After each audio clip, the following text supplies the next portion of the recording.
You're listening to Up the Turnpike with hosts Mitch Anderson and Matt O'Leary.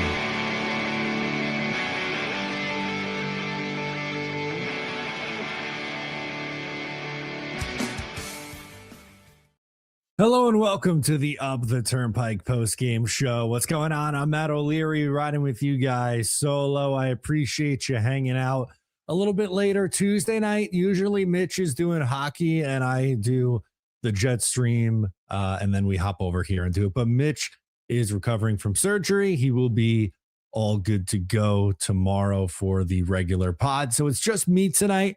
And we'll go through some comments as well, but I really wanted to go through this game with you guys, break down the goals, a 3-2 loss to the Detroit Red Wings in a game that I didn't think they played particularly great, but I thought there was a chance they would pull this one out, especially after Scott Mayfield would tie it late.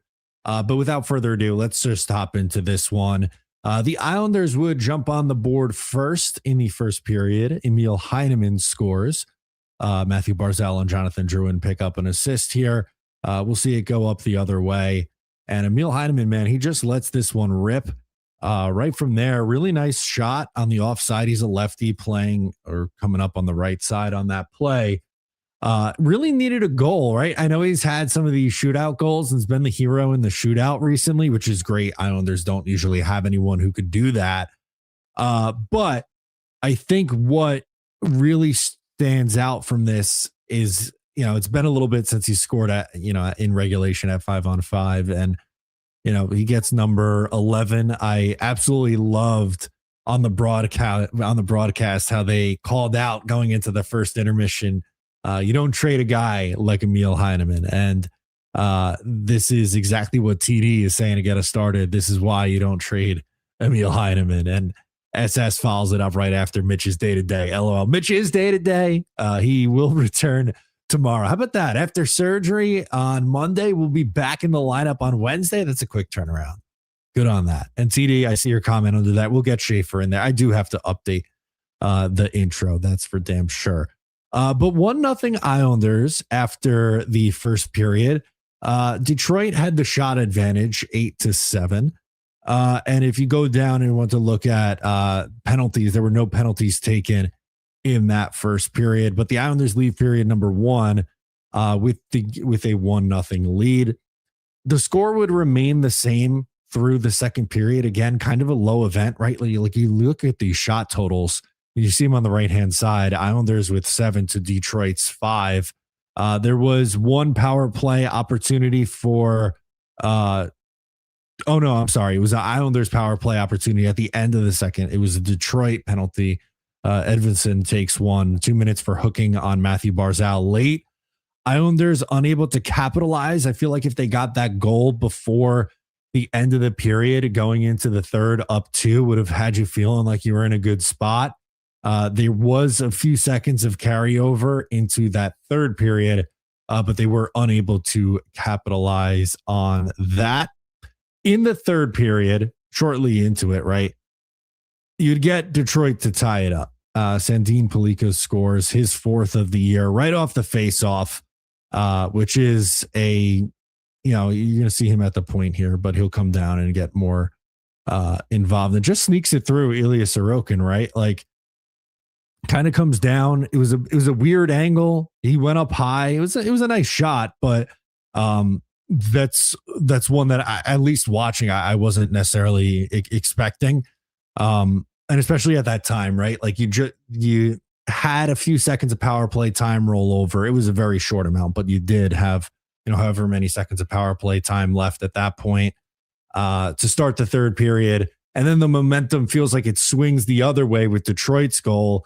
And then they would go immediately on a power play right after that, right? Matthew Schaefer takes a 2-minute holding at 3:17, which the goal was at 2:03. So less than a minute later, Schaefer goes off for holding.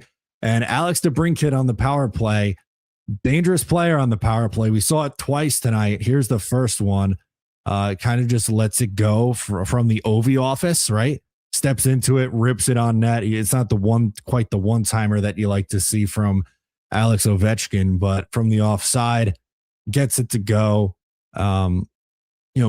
Pull on this one. You're hoping maybe he could step up and block this shot. It goes through, and it goes through Ilya Sorokin. So what was a 1-0 lead going into the third quickly becomes the Islanders trailing 2-1. They would get a rare Scott Mayfield goal, though. You don't see Scott Mayfield scoring too many goals, but this is a really nice play, especially by JG Pageau. And it's been nice having him back in the lineup and getting to watch him. You'll see it right here. Pageau comes in. I don't know if this will really do it justice. Slows down, beautiful feed across the ice, and Mayfield just heading to the net, man. When in doubt, go to the front of the net, gets a good opportunity to put one on net, and he scores and ties up the game 2 apiece with just over 8 minutes to play in this game. It was at the 11:26 mark of the period. So 2-2 is your score. Islanders tie it back up. Unfortunately, Scott Mayfield give and Scott Mayfield taketh away, right? So he takes a tripping call late in the third. Detroit goes to the power play. Alex DeBrincat again on the power play. In tight on that offside, bounces out, steps in, passes over. We'll see it get worked back to him. Shot blocked, and then the rebound goes in the back of the net. So twice, DeBrincat on the power play from this circle is able to get it to go home. Pulock again, he steps up. He does block the first attempt. So we talked about maybe blocking the other shot on the first one. Did block it, but it goes right back to DeBrincat, and he fires it on net and puts the Red Wings up 3-2. And that would pretty much close it out for this game. The Islanders lose 3-2 on the road. You'd have that was it. That was the only penalty. I'm sorry. It was the Schaefer and the Scott Mayfield one. I was looking to see if there was anything else. Those were the only two. But a 3-2 loss on the road in Detroit. Now, we'll go through. I'm going to pull up some of your guys' comments too. And again, I appreciate you guys hanging out later on a Tuesday night with us.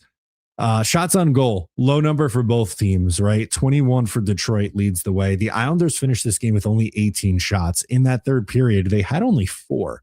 One of their 4 go in, but just really not a great game from the Islanders tonight. Face-off percentage, Islanders better, 54.7%. To the Detroit Red Wings 45.3. And if you look at the box score, because we've liked to do this with JG Pageau and his face-off numbers, 54.5%. I thought it'd be a little bit higher than that. It wasn't.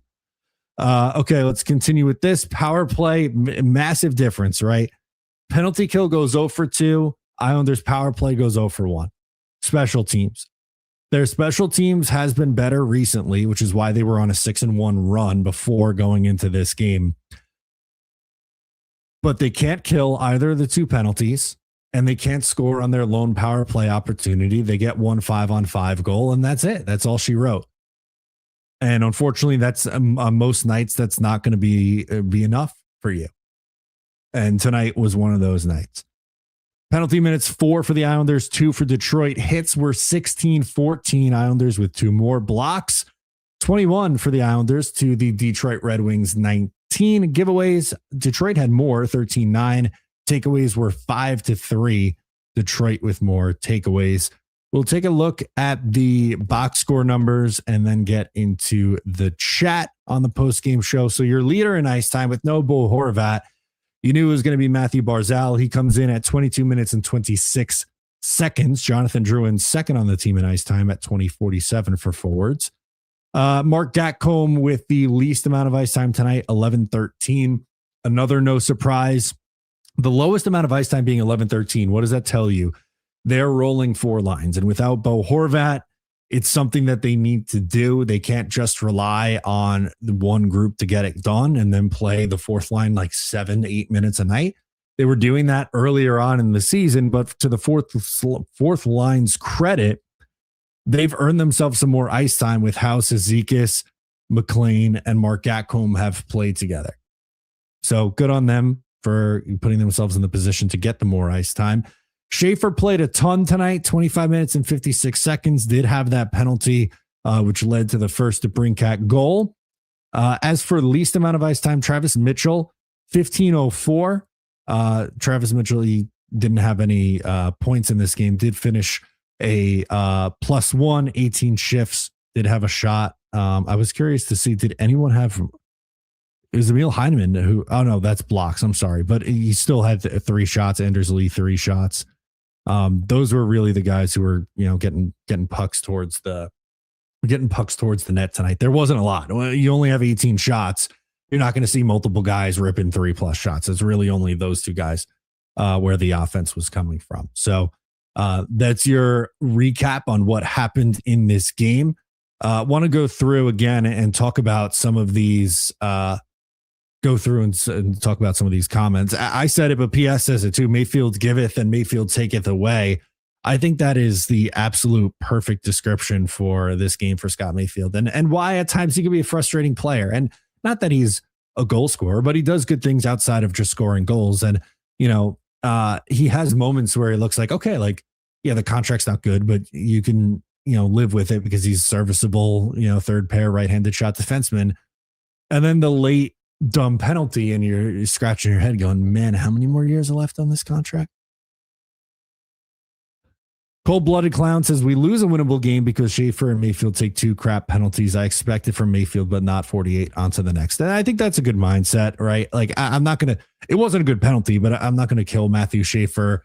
Unfortunately it happens. Islanders were previously rolling and playing well. And I don't want to harp on this game too much and talk like the sky is falling or anything like that. I don't feel that way. I don't think most of the chat feels that way either.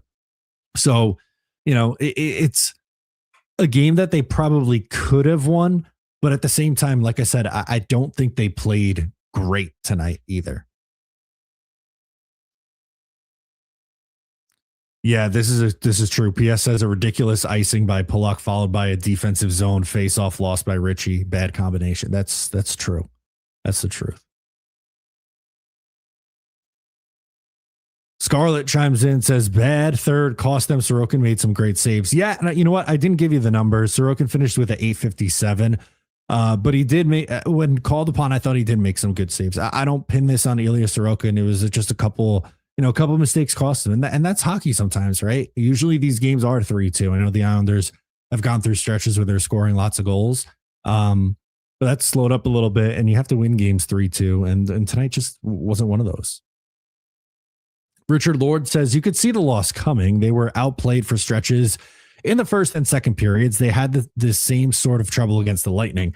That's true. With the Lightning, they were just able to overcome those things. And that's part of why I thought they would still have a chance to win. But like, if you pull up, I'll try to pull it up here. The money puck deserve to win-o-meter. Deserve to win-o-meter. Let's see if they have this for tonight's games. This is 100-0. Well, that's chance of winning, but can we click on it? Will it give me the deserve to win? Yeah, 80.3%, or Islanders right around 19 to 20%. So it was one that I thought they could have pulled off, but unfortunately just didn't have the juice today to do just that.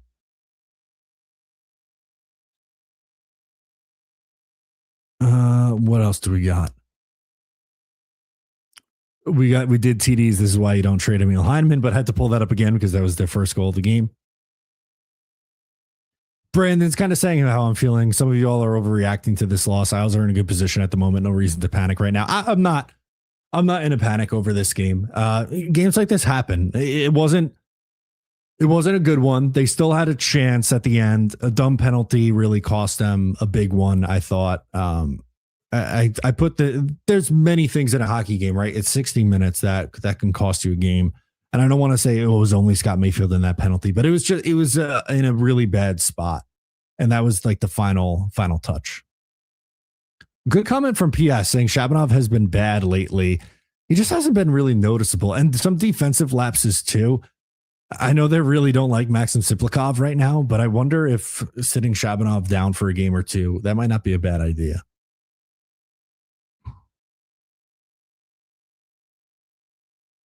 Brandon says Mayfield goal was so out of nowhere, and it's funnier because he lost us the game and followed up right after that. Mayfield to go to the game even with the goal.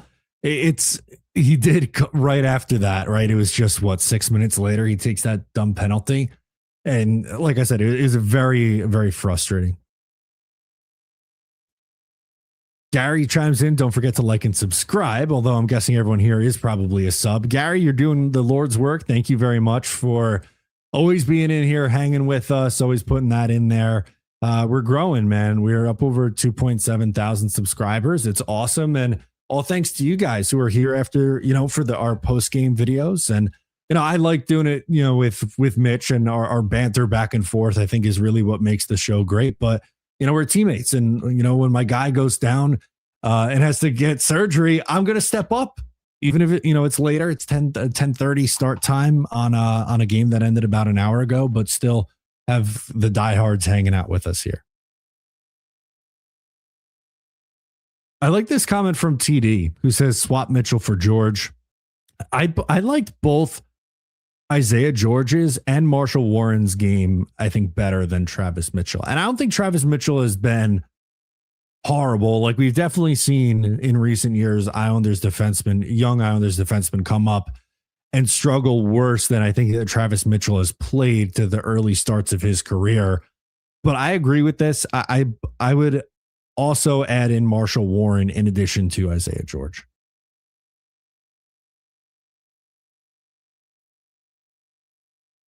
We got time for a couple more. Druin needs to more than always looking to pass. Move, maybe? Would love to see Heineman on power play instead of Druin. Yeah, I don't like Druin and Barzal together. I've said that a million times on the podcast and here. And I think Heineman, he has that shot. Why aren't you using him on the first power play? PS says, same age and unbelievable. Pollock makes more money than Pelech. Pelech has now surpassed him by a mile. Pelech's been really, really good this year. Pollock has had a bit of a resurgent year. As the year's gone on, I think he's gotten better. Tonight was not a great Pollock game, though, to be fair, if we're being just honest about it. But I think Pollock's been mostly fine. It's the righties tend to get more money. Even I agree, Pelech's a better player, but Pollock in the right-handed shot.